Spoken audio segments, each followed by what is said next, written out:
Good evening. My name is Matthew Lee Anderson. I'm an assistant director for Baylor in Washington and research professor of ethics and theology inside of Baylor University's Institute for Studies of Religion. It's my privilege and honor to welcome you to this conversation about myth, race, and the media, and specifically how our country can move forward together. Tonight's conversation, as you might know, is the second part of a discussion that began on Tuesday. If you were unable to be with us for that, the link to view it will be in the chat. We'd love to have you watch it. It was a terrific conversation, and I think you'll gain much from it. However, I do want to say just at the outset that it's not required previewing for tonight's conversation. Tonight's conversation will be a standalone, so please do stay with us. If you were present for Tuesday's conversation, then you know that tonight you can expect an honest and thoughtful conversation about these issues. Thanks in large part and entirely to the panelists that we have, all of whom who have been thinking and writing about these issues at the very highest levels for many years. We at Baylor in Washington want to confront the challenges that our country faces head on. We don't want to avoid them, but we want to engage them in a way that models charitable conversations in service of constructive solutions. And our panelists tonight just did a fantastic job of that on Tuesday, and we know that they're also going to do a great job of that this evening. We're very grateful to those who have helped make this event happen, including our collaborators in the Department of Religion at Baylor University. But we are especially indebted to our friends Barbara Whitten, whose newly endowed lecture series on faith and public life here at Baylor these discussions have inaugurated. Like many members of the Baylor community, the Whittens care deeply about Baylor taking a position of Christian leadership on the challenges that face our nation. And so we cannot thank them enough for their support of these events and for their contributions to Baylor in Washington and the Baylor community. I now would like to get out of the way, introduce Dr. Mia Moody-Ramirez, who is chair and professor in Baylor University's Department of Journalism, Public Relations, and New Media. Dr. Moody-Ramirez has written extensively about these issues.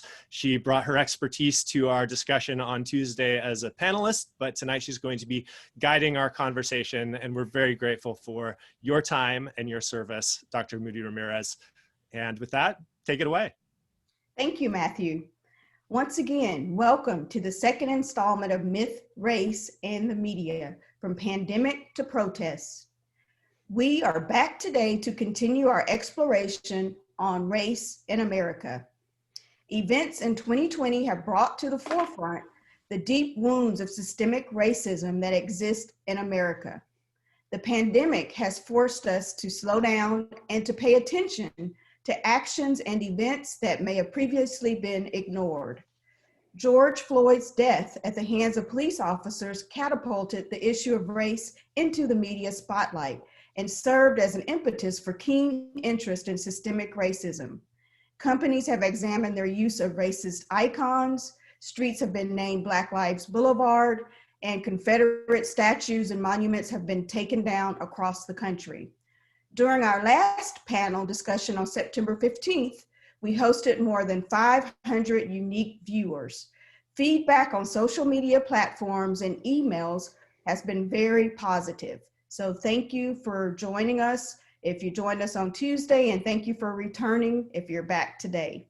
Building on this rich discussion today, we continue to explore how we as a nation can move beyond mythologies and historic media narratives towards healing and racial reconciliation.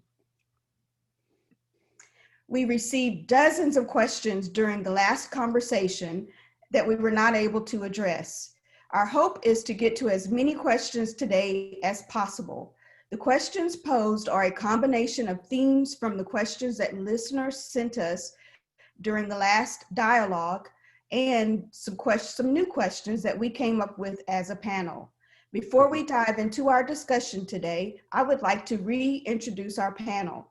Vann Newkirk II is senior editor at The Atlantic, where he covers politics and policy and he is the host of Floodlines, which I've had the opportunity to listen to this week, and I'm enjoying it greatly.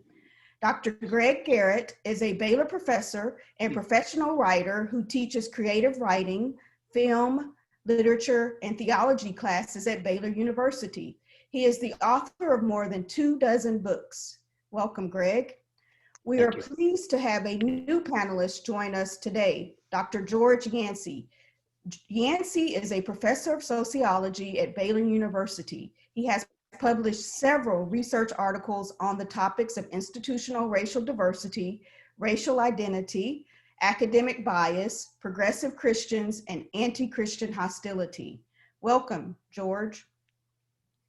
As we continue to seek understanding and healing during this important era in history, which some say resembles a civil rights movement, it is important to examine the ways in which beliefs and attitudes toward race in America are influenced and reinforced by myths, cultural narratives, and media coverage.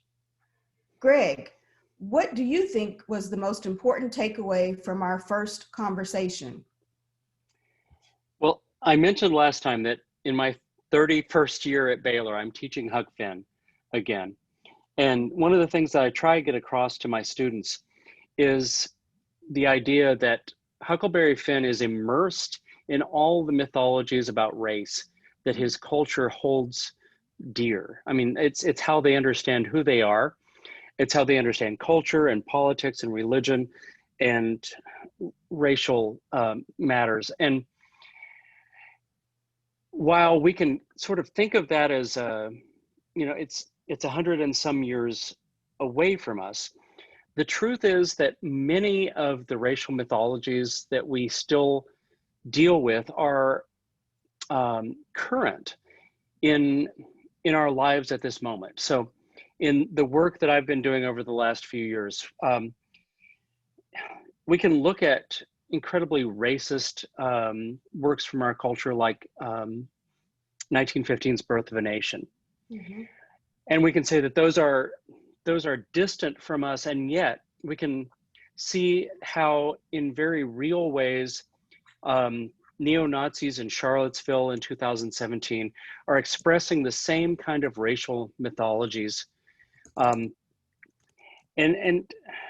whether we think about neo-Nazis or whether we think about political discourse about law enforcement or law and order, there are really powerful ways in which these racial mythologies that were instituted by white people 400 years ago are still at the heart of the ways that we understand racial understandings today. So I think that was one of my big takeaways from our time together on Tuesday, the idea that we still are enmeshed in a lot of the racial understandings about race and about who we are as white and people of color.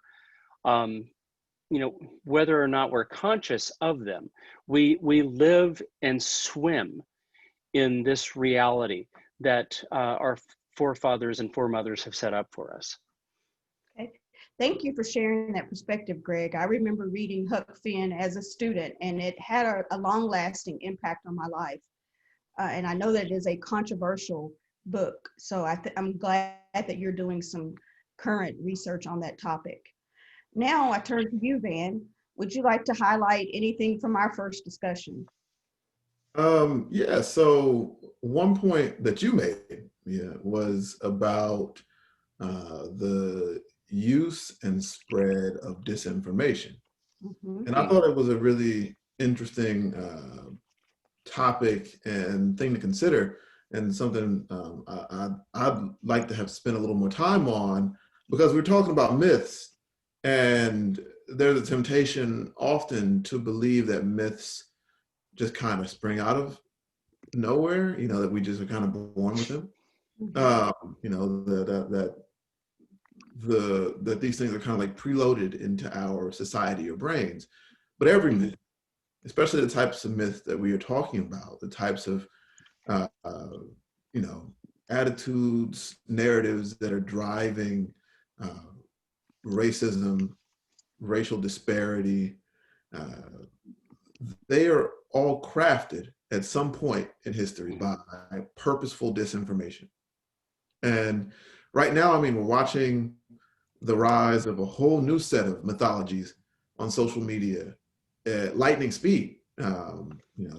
You see certain conspiracies like Q have doubled their awareness in the population in the span of a couple months. But watching that stuff is actually instructive because it helps us understand how these things have always worked. And they've always worked with purposeful disinformation, like you say. They've always utilized social networks.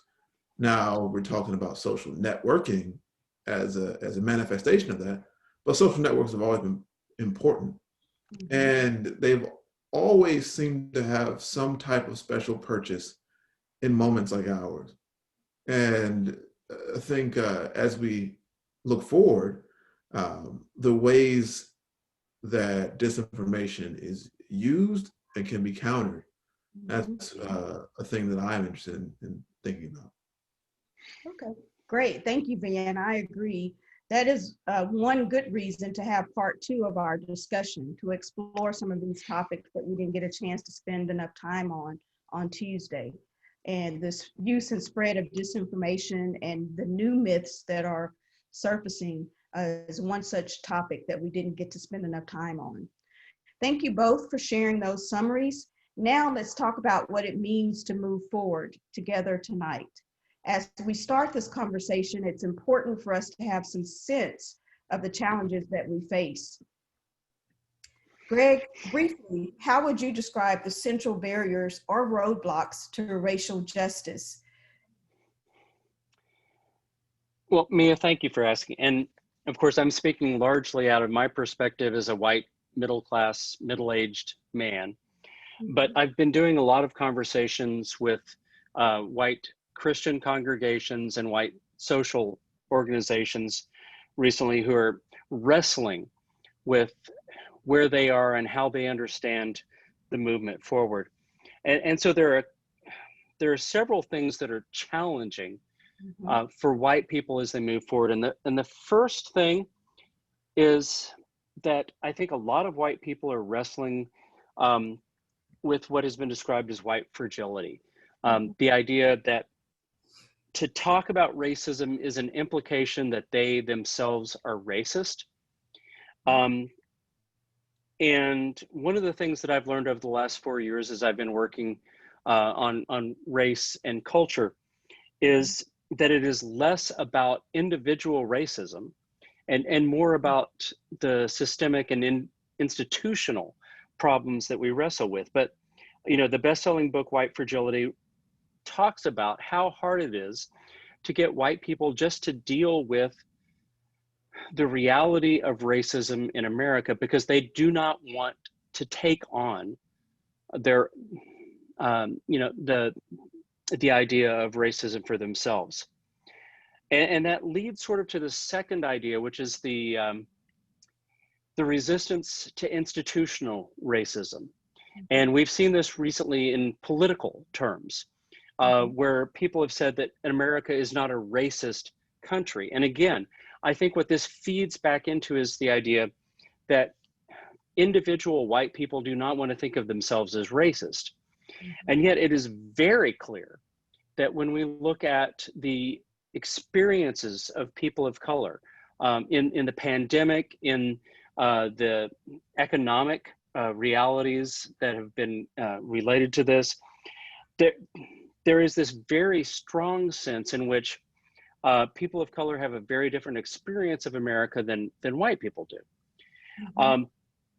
And so what I come back to is Robert F. Kennedy and James Baldwin, who together said, I love this country, and that means that I'm going to continue to criticize this country when it falls short of where it ought to be.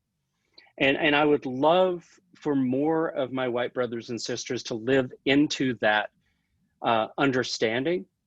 But I think that there is still this very real resistance. And again, it is from from people who do not want to think of themselves as racist.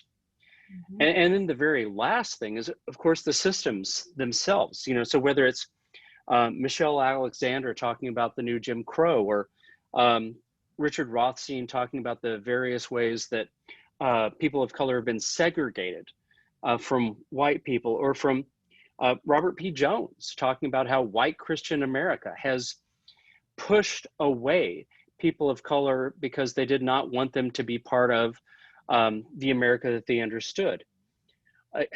The systems themselves are going to be really hard to wrestle with and to make changes in. And my hope is that white people of good conscience will lean into this recognition that our realities are so different from our brothers and sisters of color. But it is a hard thing, because as we said on Tuesday, Dr. King talked about how it is rare that people give up their privilege willingly. And that is the thing we're wrestling with. And my hope is that my brothers and sisters would lean into this in a way that is leaning in the direction of justice. Okay, thank you for sharing that. And I agree with you. I have witnessed both students and friends completely shut down when they hear the words white fragility or white privilege. They feel attacked rather than led to talk about it and maybe try to reach an understanding with their brothers and sisters of color. So thank you for sharing that perspective. How about our other panelists? George and Vann, do you all have anything to add? Anything about central barriers to racial justice?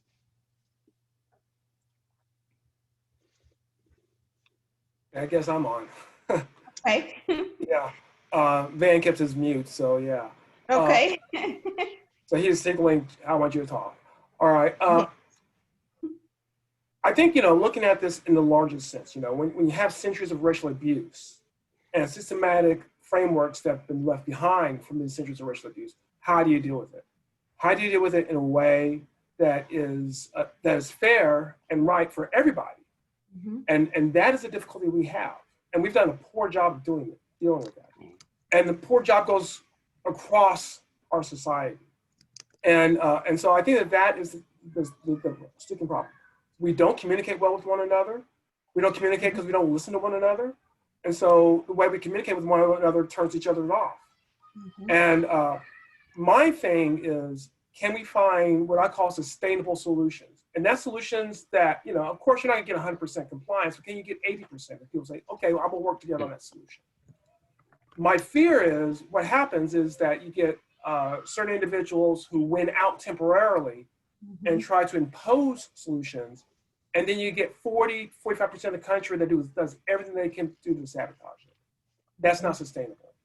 And so, I know we'll get around to talking about some of the ideas that I bring, but one thing that I bring is, we've got to find ways in which we can have the sort of communications that we can work together to find sustainable solutions. And until we do that, we're going to see the cycle that we're going to see again, which is we're going to have a racial incident, we're going to have protests, we're going to have counter protests, and then we're going to go back to normalcy or equilibrium. And then, it'll repeat itself again and again and again. And I don't see any way out of that until we find ways to have these conversations that are meaningful.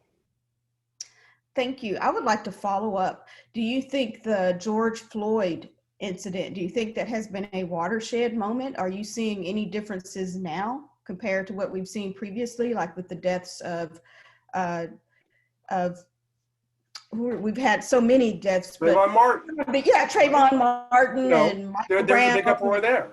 And where are we? We can go back. There's been other incidents. This is not the first time a white police officer killed a black man. So do I see that this is going to be?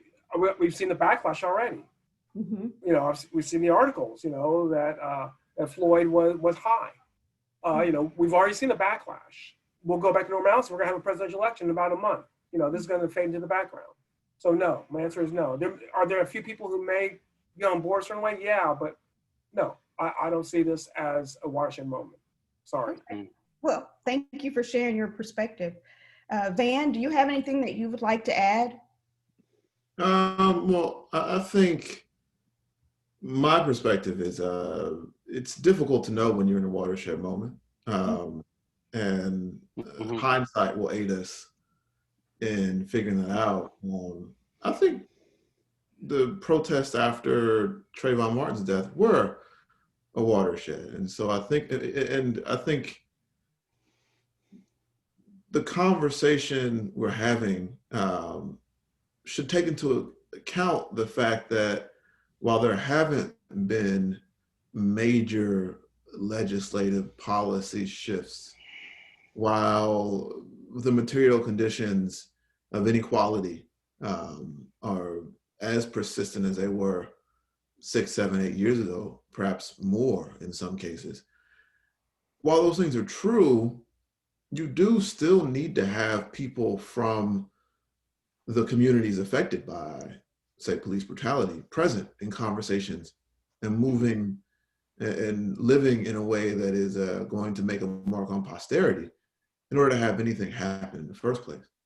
And so I think a lot about a piece, the Trayvon Martin generation, about how so many young Black folks especially were moved, not just to be protesters, but to be active in the world in a way that was not necessarily the prevailing consciousness before. Now, I don't know what the actual long-term effects of that type of activation are, but it's hard for me to say right now, in the thick of it, that they don't matter, or that it's not, a turning point. But I think at the end of the day, the thing is the material conditions.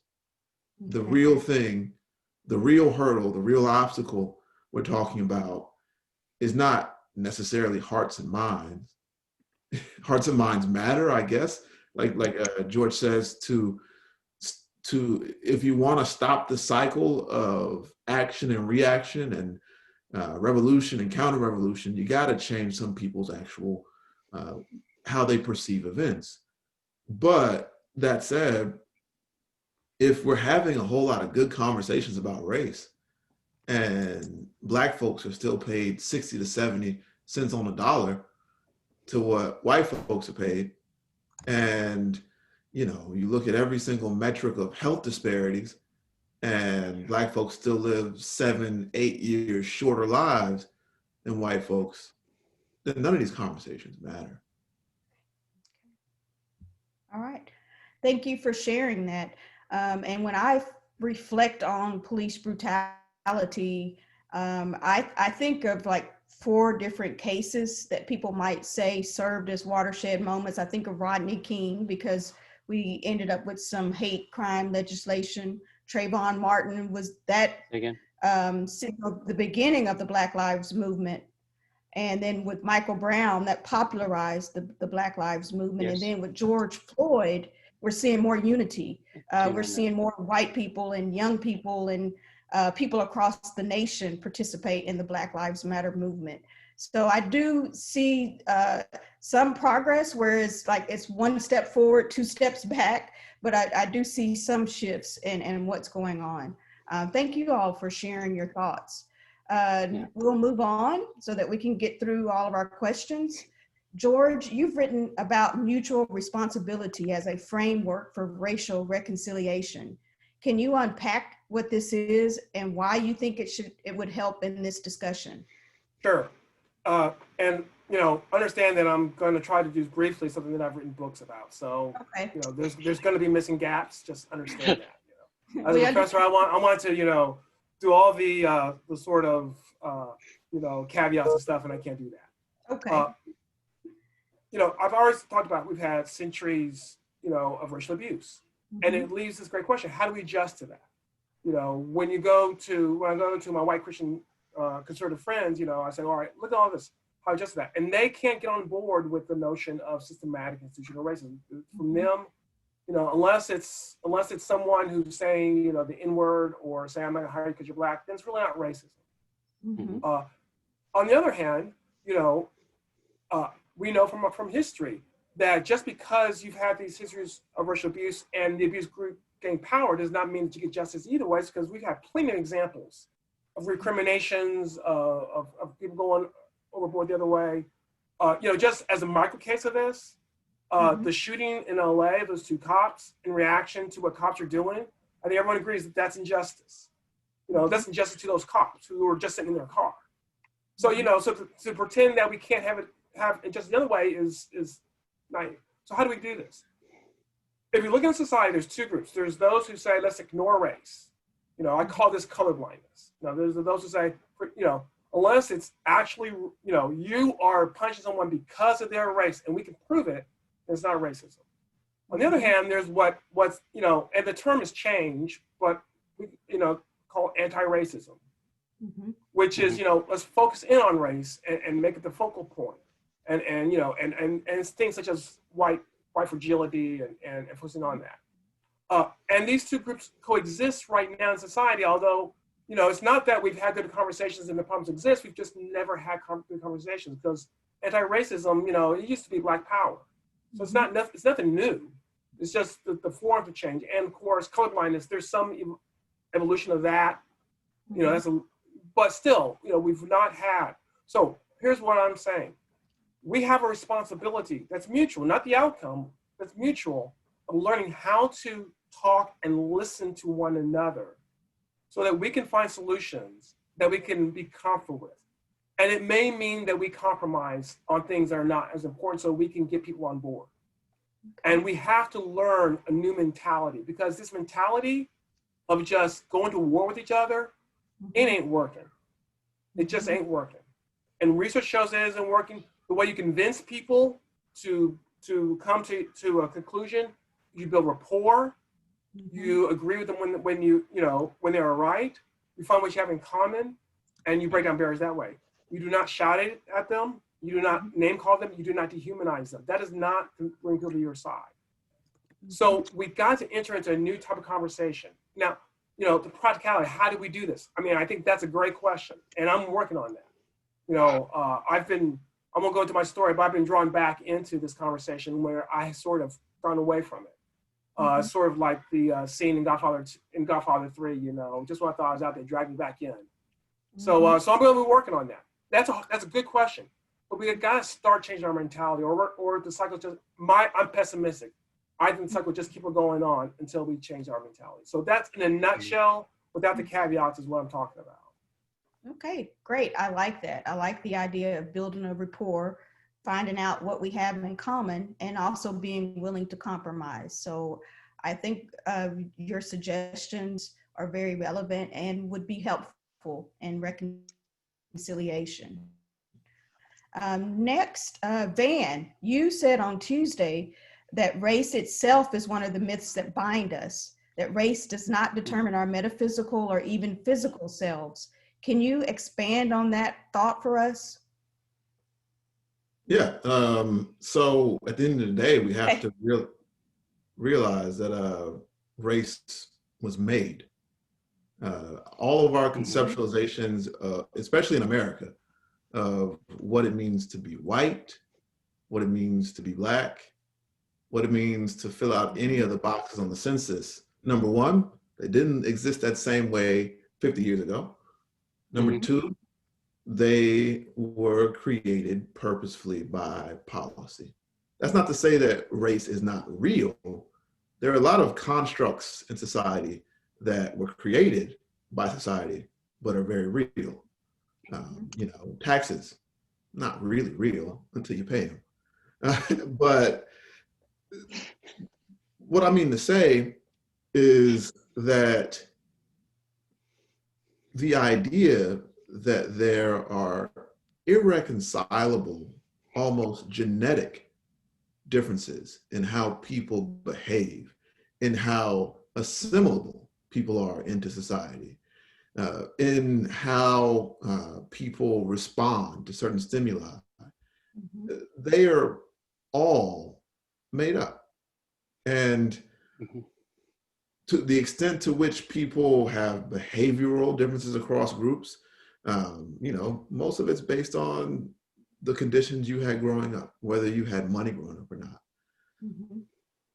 When we really boil things down, to me, the conversation people are having really is whether one culture or another is worthy of inclusion in the country. And the boundaries people draw to exclude certain cultures or communities are completely arbitrary and made up. And so when I'm talking about myths, that's the myth. And when we really go back and look at all the different ways myth was written into law, the anti-miscegenation laws in Virginia in the South, you think about all the different ways Jim Crow was leveraged, all the different rationales and justifications about Black people being more criminal, more violent, about Black men being unable to be around white women without harming them. There's a whole lot of these. It's a grab bag of myths that have been used historically to keep what are really arbitrary boundaries in society. And some of them still exist. A lot of them still exist. Yeah. And along with that, you had the one drop rule. So that meant if you just had a little bit of Black blood in you, you were going to be more likely to do some of the things that you just mentioned, more likely to be criminal in nature. So piggybacking on what Vann just said, does the category of race hold us back? And if so, what do we need to do to move forward? Well, here's what I tell my students. Race is a social construction. It's a fiction, but it has very real social impact. So, one of the dangers, I mean, I'm on board. I mean, Vann is completely correct that race is this myth. It's this, we've med it up. I'm interracially married. My boys would be considered Black, even though they don't look as Black as I do. All that. The danger of, and students have to understand it. The danger is that some students will then take that and say, okay, well, race is made up, we can just ignore race. So I'm always careful to pair that with, yes, it's not a biological, and I give examples of this, and I showed, so we go through it. So I really hammer home, this is social myth, but it has very real social impact. So if I'm driving in a car and a police officer pulls me over and he or she comes and they look at me, they see a Black man. Now, I didn't assume, that they're going to now throw me on the ground and arrest me or anything. I just say their interpretation is I'm a Black man. And that's how they're going to react to me, even though race is a myth. And maybe for good. Maybe it's, maybe they're afraid that they're pulling over between Black people and they're going to let me go with a warning. I don't know. Maybe it'd be good. Could be bad. But the reality is that I'm going to be treated as a Black man, and therefore my identity is going to be as an African American man. If I go to class, first day of class, and tell them, I'm going to teach y'all race and ethnicity, I'm going to do my best, even though I'm white. My class would think me like I'm silly, and they would start thinking, I'm not taking class with this crazy guy. So it's a reality that I deal with, even though it is a myth. And so that's the complexity that we have to, as we grapple with the notion of race as a social construction, that it is constructed, but it's real nonetheless. Okay, thank you. And would anyone else like to chime in? Okay, well, let's move on to the next question. That was a great segue to the next question. Some people have talked about becoming a post-racial society. What is that? What does it mean to be post-racial? And is it actually possible for us to have a post-racial society? We heard about this a lot after Obama was elected president. But is this something that's real? What is the definition of a post-racial society? Well, Greg? yeah, Mia, let me jump in Okay. because I think this is largely something that white people want to lean into. I've talked a lot about the moment in Jordan Peele's Get Out, where one of the characters talks about how he would have voted for Obama a third time. And there is this hope and wish on the part of a lot of Caucasian people that we are past having to deal with the hard realities of race. And I think we all know that that is not a real thing. I've done a lot of collaboration in recent years with Dr. Catherine Meeks, who works with the Episcopal Church about race in America. And her own sense of post-racialism is that white people want to sprint to reconciliation when we are not actually in that place yet, because we have not done the work.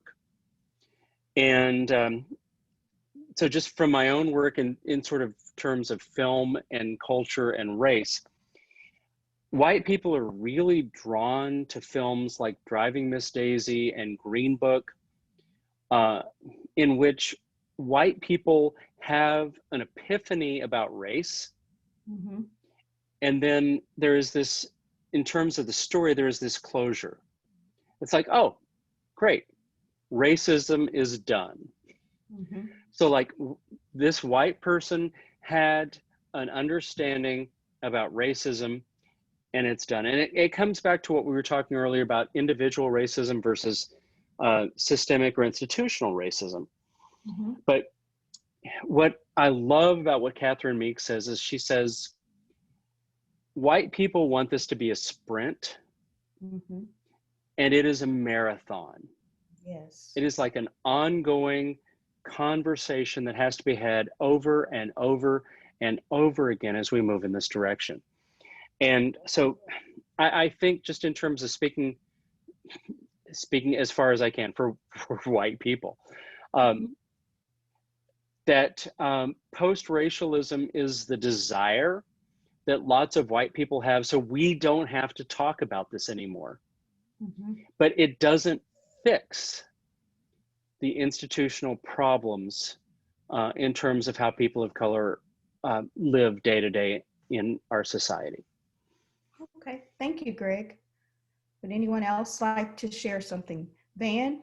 Yeah, I want to add, I mean, I think Greg hit the sort of definition on the head. You really got it there in terms of what people really mean when they say post-racial, I believe.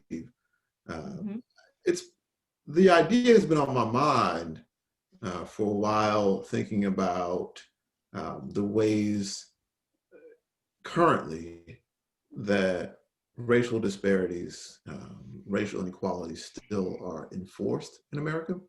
And it's interesting that the people who seem to be the most keen on having post-racial America are actually most heavily indicted in some of the actions that are still taking place. So we know in the South, and this is true across all income levels, the key indicator of whether white folks are going to vote for a candidate or against a candidate is whether Black folks have voted against a candidate. White people in the South, and this was known by the Justice Department 50 years ago and was legislated into the Voting Rights Act. If Black people, majority of Black people in the South prefer a candidate of any party, it is white people are significantly less likely to support the same candidate. And that's known, that's stats. You think about education. There is a known tipping point among all educators, and they know it. When there's a certain amount of Black people in a class, white people in a class will take their kids out. Schools change composition based almost solely on the percentage of Black students who are entering the school. We know the same holds true of housing as well. There's also a tipping point in neighborhoods when there's enough people of color who enter a neighborhood. We know there's a tipping point where usually the white families leave.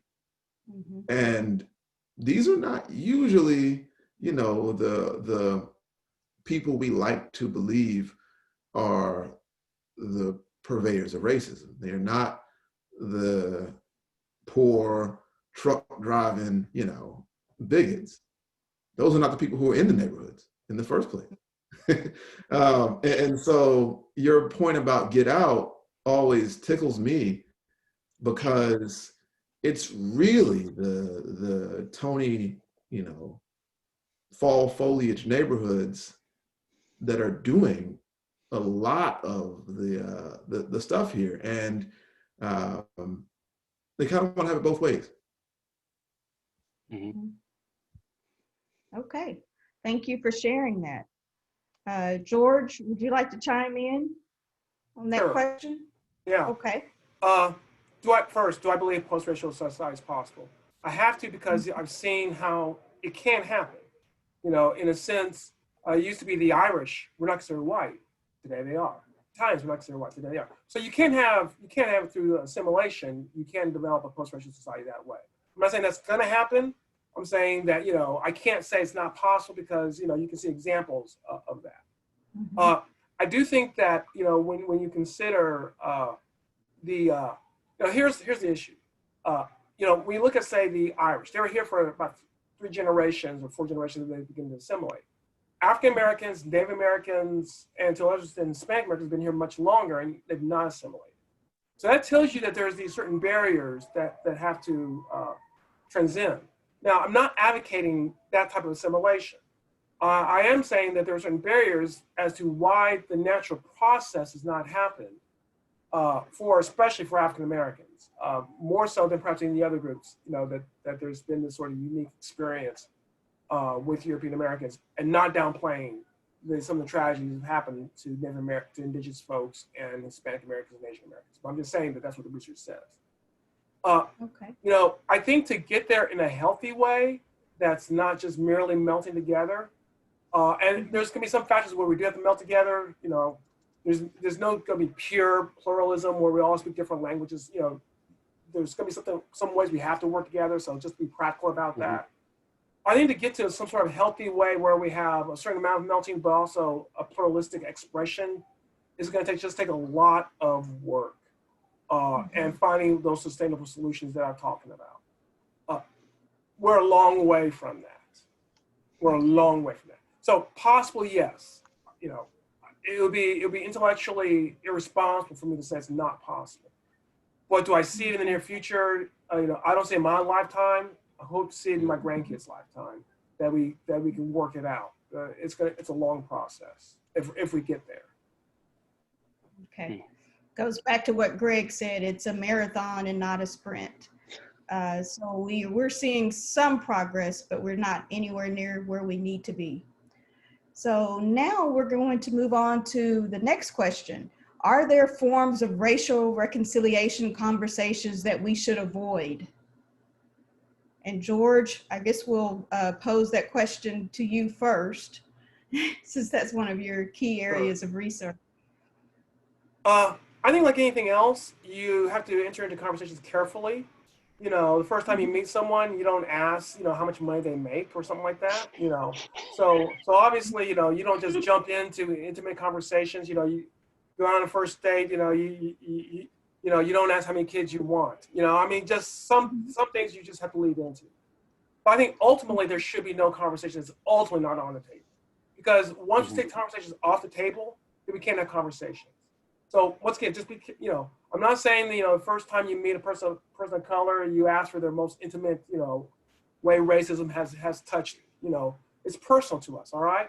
You know, yeah, I'll talk to my friends about it, but yeah, you're not my friend yet, and so I'm gonna make sure you're safe.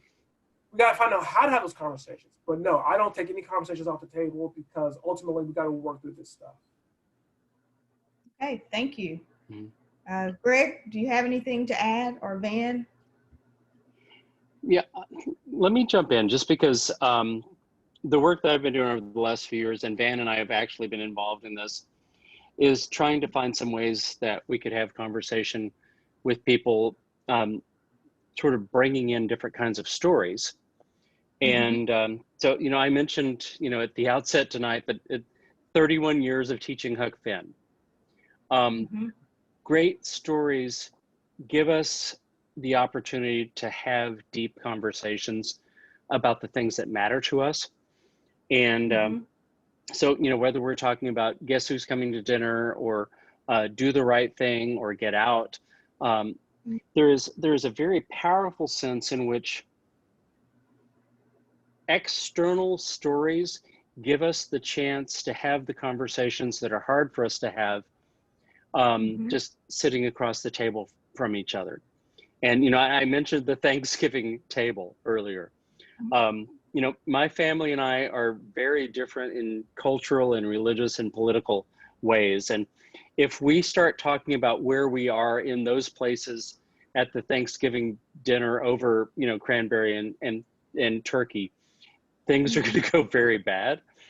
But I also feel like there is a very powerful sense in which there are ways that stories from our culture can help us speak into that void, so that we can have some conversations that we usually avoid, maybe deservedly, because they lead us into a lot of dissension.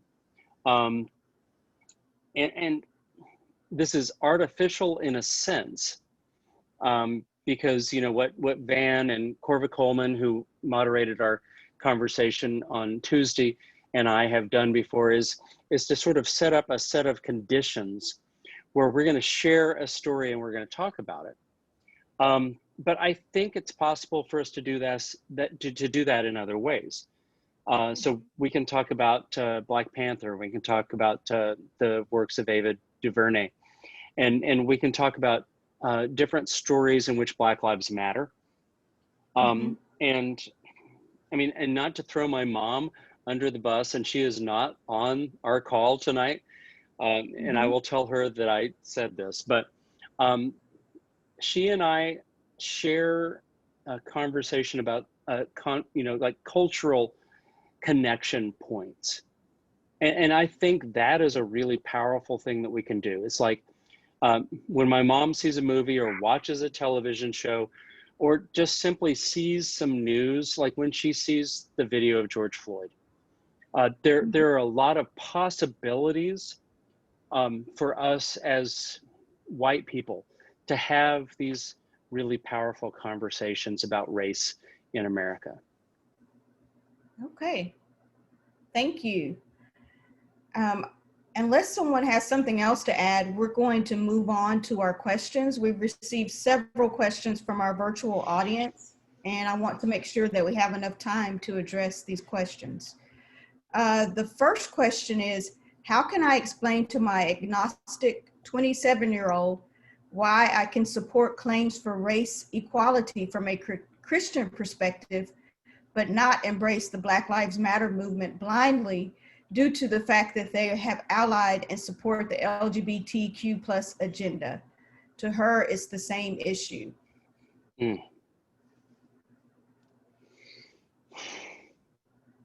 That's a tough one. All right, I will jump in. Okay. I mean, the first thing that I would say is that Black Lives Matter and the LGBTQ agenda, this is an equivalence that a lot of people have placed in terms of how we understand lives mattering in our culture. But, you know, we talked about this on Tuesday, and we've talked about this a little bit tonight. When we think about the Black Lives Matter movement, we've talked about Trayvon Martin, and we've talked about George Floyd, and we've talked about other incidents in which Black lives were not treated with the same respect as white lives. And theologically, I want to push the LGBTQ thing out here. And it's not because I don't think that it's important, because I personally do. But in terms of our conversation tonight, there is this very powerful sense in which, as a theologian and as a Christian, I cannot suggest that there is any human being who does not have value in the eyes of God. And so, again, I mean, and thinking about our brothers and sisters and people in the LGBTQ movement that I've parked over here off my right hand, there is nobody who does not have value in the eyes of God. And to to imagine that there are people who are treated differently because of how they are or who they look like, or, I mean, honestly, and who they love, is anathema to me. And I know that that is a huge issue in terms of some Christian communities still in this country. And so there are denominations who have worked through these issues, and there are denominations who are still working through these issues. But you know, the basic thing that I would say is that every human being has value in the eyes of God. We are all made in the image of God. And to suggest for even a moment that somebody isn't as important as I am is, I mean, it is ununderstandable to me from a theological viewpoint. And so, like, I'm the theologian on point tonight, so that's where I want to start. I hope that my brothers may have some thoughts about this, but that's where I want to land. Okay, thank you, Greg.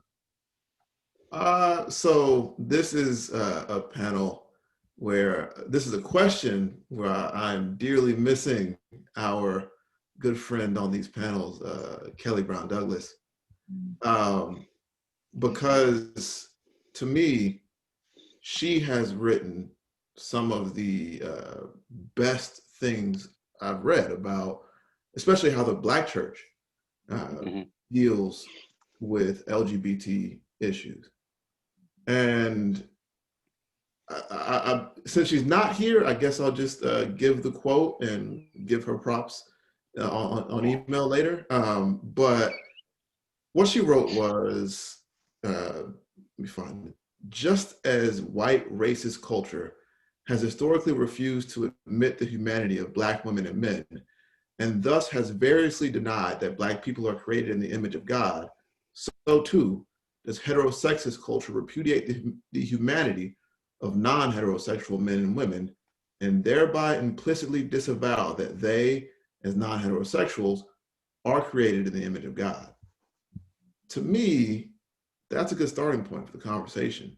I don't know if we want to talk in equivalences or not, but it is clear to me that there are communities in the world who are fighting for recognition, fighting for the ability to be acknowledged and recognized as children of God, as created in the image of God. And for me, as a Black Christian man, I don't know, in following Kelly Brown Douglas's own words, how I create in myself a divine enough being to say that other people are not worthy of that same status. So that's kind of where I am with it. I think lots of us are all struggling to be recognized in this world.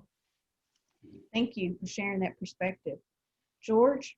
Yeah, let me take this a little bit different direction. I think this is a good opportunity to do some of what I've talked about earlier as to how we engage in this conversation. Why is it focus on where you disagree if you both agree that, you know, about Black Lives Mattering? You know, if you both want to work on racial issues, why not start there and let your disagreements be your disagreements? You know, you're talking about a Christian and agnostic who have different viewpoints and different perspectives and different assumptions about reality, and that's fine. You know, this is America. You know, you can have that. But why focus on where we disagree? And this is what we do so much in our conversation. We go on where we disagree. We don't ever start, okay, we agree here, let's work here.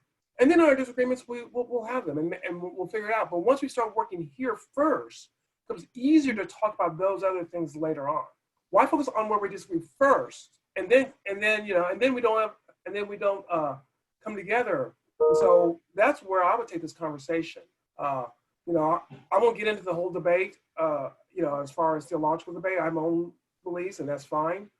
But it's, you know, if the focus is on, you know, George Floyd, then let the focus be on George Floyd for now, and then you figure out the other things later. We got to get used to finding agreement and finding consensus before, you know, if all we ever do is argue, then all we're going to do is argue. Mm-hmm. Thank you. And I agree with all three of you. And the question says they serve as allies. So that just means that they want to show support for one another. So that means that the common cause is still the Black Lives Matter movement. And we just have various groups that have weighed in to show their support. But I think the issue at hand is police brutality and the killing of Black people. So that is the primary focus. And then within that, there are some other groups that serve as allies. The next question is very interesting. One thing, I'm sorry. Yes, Because, I mean, I don't want to turn over a table, but to me, you know, if somebody's my ally, that means I'm going to war for them too. Yes. And that's kind of how I see it.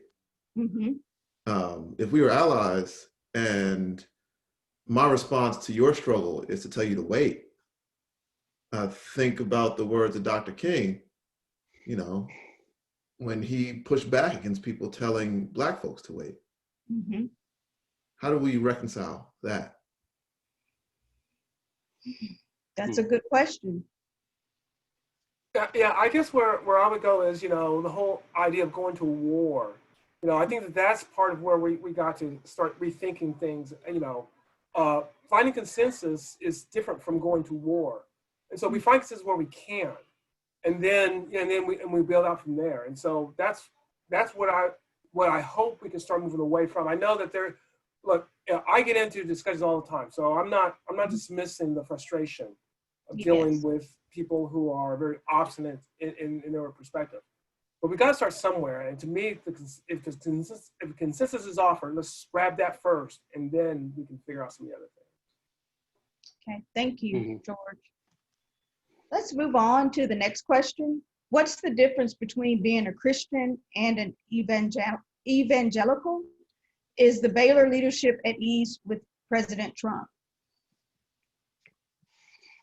And I don't know if you guys can answer the second part. Let the Baylor leadership answer that. I'm not, but you know, that's their thing.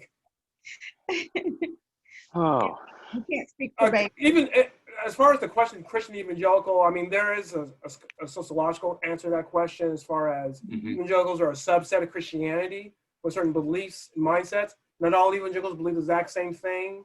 You know, when we talk about evangelicals, people throw, you know, they all make assume it's white evangelicals who are actually African Americans and more likely to have the beliefs that lead to evangelicalism than European Americans. So there's a lot of, we talk about myths, that's a myth too.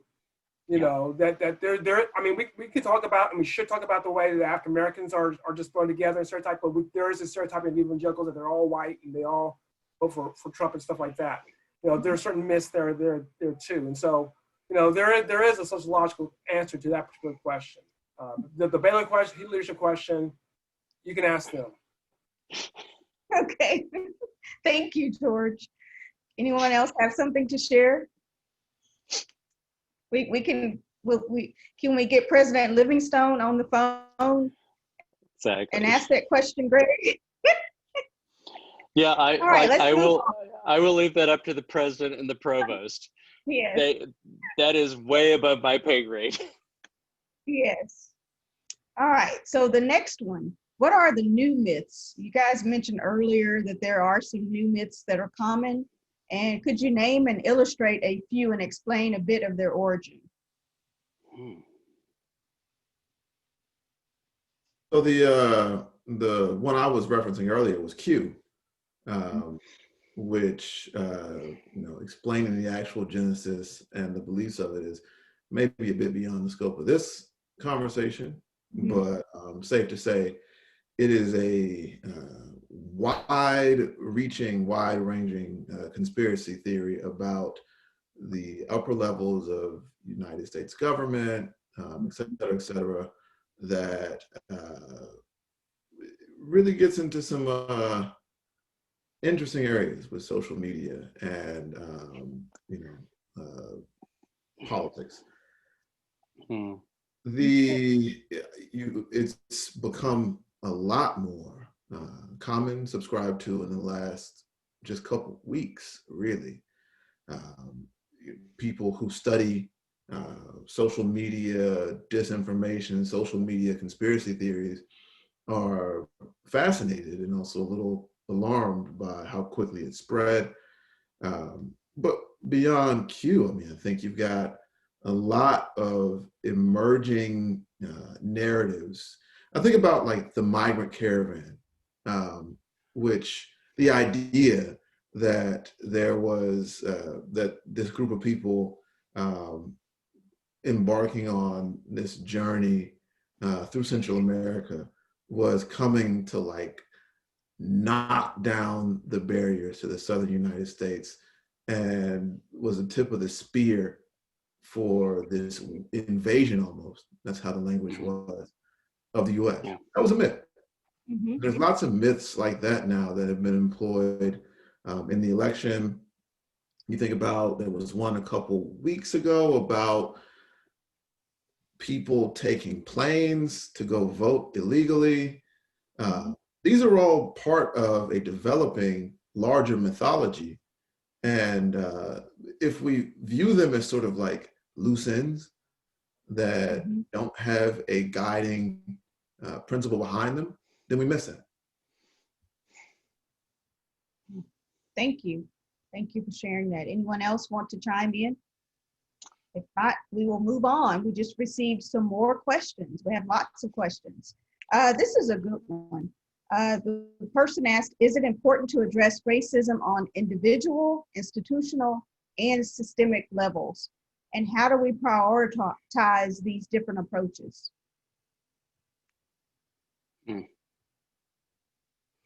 Well, Mia, let me just jump in as somebody who's sort of been talking with white people about racism for the last few years. I think the first thing is that we have to address the question of personal racism, because a lot of white people will say, I'm not personally racist. I'm not a Klan member. I didn't own slaves. There are all of these, ways in which I am not personally complicit in racism. And I mean, that is awesome. I love it when people are not personally racist. I do not want to talk with Klan members. I do not want to talk with those people marching in Charlottesville. But I think the bigger question has to be, particularly for my white brothers and sisters, how do you begin to wrestle with the fact that you are personally complicit in this? And I told a story on Facebook earlier this year about a Black dad who came to my neighborhood to pick up a T-shirt, and he was his son was a classmate of my daughter's, and like there was this incredible, like he came in like as a person who was trying to make sure that everybody in my neighborhood knew that he was not a threat, and trying to make sure that I knew that he was not a threat. And as much as I am trying to be aware of the different ways in which institutional racism is a thing, I was still like set on my heels by this event. Where he showed up in my driveway and had his hands up in plain view, so that I did not think of him as somebody who had come to do some damage to me. And so I think one of the things that we have to get across to my white brothers and sisters is this very powerful sense of all of the structural ways and the mythological ways that we've been talking about, that white people have tried to place people of color in a place which is complicit, and to think of them as in some way, inferior to them. And that is a hard thing. And that is the thing we were talking about earlier with sprint versus marathon.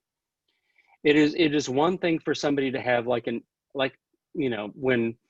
this dad shows up in my driveway and I have an epiphany moment, kind of like the moment I talked about on Tuesday with Vann in Washington, where I was like, wow, my life and Vann's life have been really different.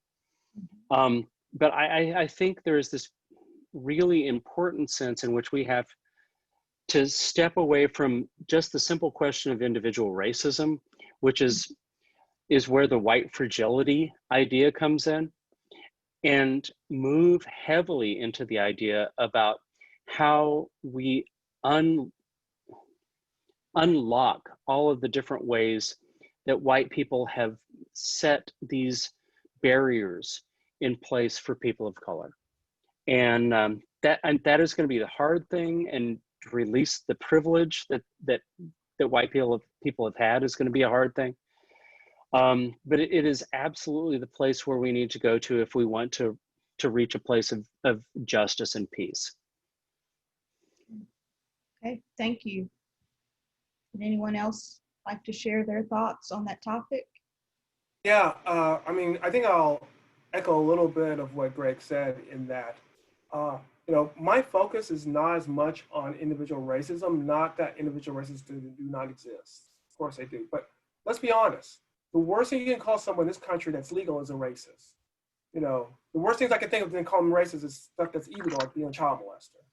So it's not that we have, they exist, the Klan, the skinhead exists, but they really are very minute as far as, and I know that's small comfort if you actually run into one, but still. The bigger problem is the institutional issues that are out there. And so the challenges that I see is, how do I communicate this to people who don't see them? And it's a challenge I take very seriously. I mean, I think about what sort of examples can I give? What is convincing to them? And so, I hear them out. I hear where their concerns are. I'll tell you something, I've spoken to a lot of Christian churches. I used to do this, 20 years ago, and then I left dealing with racial issues, and then they brought me back in. And one of the examples I used was some research that I did. And I used it because it worked. And the research shows that for the average Christian kid, they're more willing to date someone outside their faith than outside their race, the average white Christian kid. And that always got a gasp from my audience. I knew that is getting to them. Now they have to think about what is happening in their church that usually teaches don't date outside your faith, and yet the people are more likely to date outside their faith than outside their race. Now they have to struggle with what institutions, what hidden meetings, what lessons are there. We got, so that's the challenge that I feel that's out there. And once again, I don't want to diminish the fact that, KKK and Nazis exist, because they do. But if that's our focus on this small population, then we're missing the chance to really address the institutional systematic factors that impact people of color. And so that's where my focus is. And then every now and then, if I run into one who's truly a racist, then I'll deal with them accordingly. But that's not where, I'm not looking for that. I'm looking for dealing with the systematic issues before I'm looking for the other. Okay, thank you. So we're almost out of time. But before we close, I would like for each panelist to share some closing remarks on racial reconciliation and where we go from here. Who would like to go first?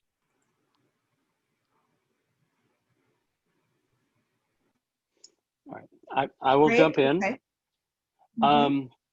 And this is just based on the work that I've been doing for the last 4 years, largely with public programs and with white congregations and organizations.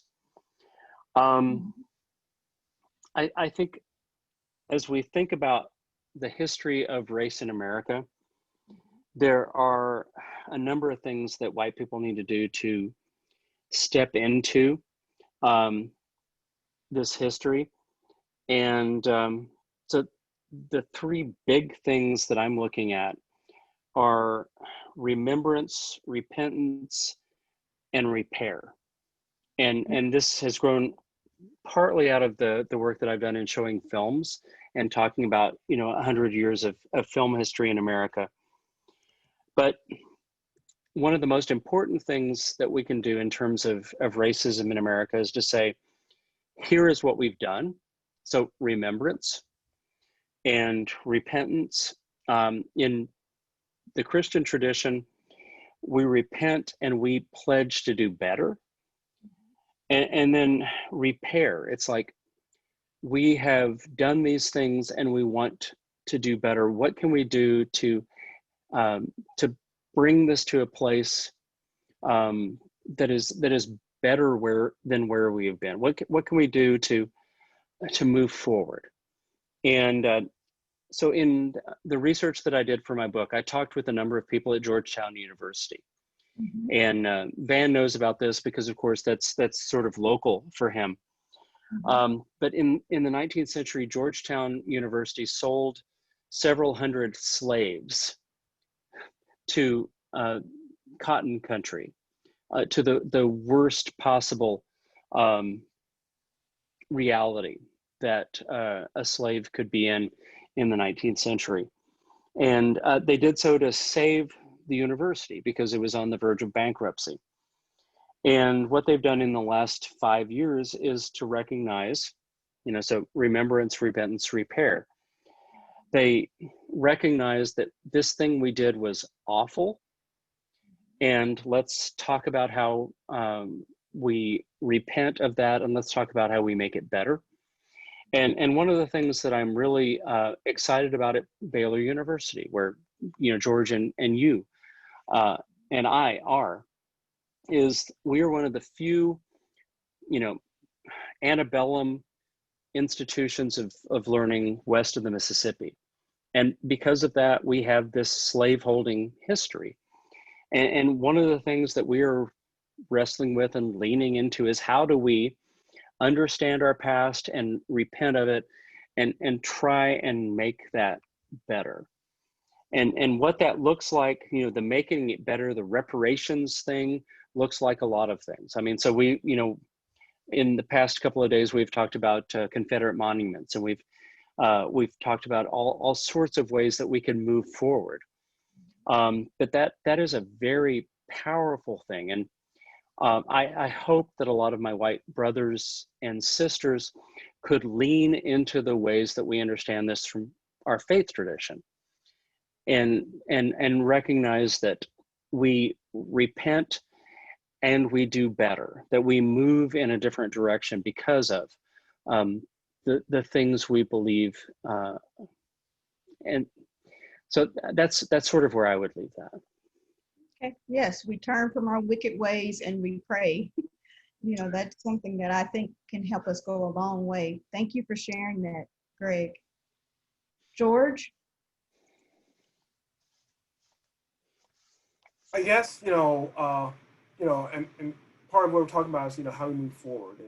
And I'm just reminded of what Einstein says about insanity, which is, insanity is doing the same thing over and over again, expecting different results. And so, if we keep doing what we've been doing, we're going to get what we got. And so, so I feel like I want to push a different path, a third way between colorblindness and anti-racism, collaborative conversations moving forward. And I don't do push this because I'm naturally a gabby guy and I'm really great therapeutic conversations, because I'm not.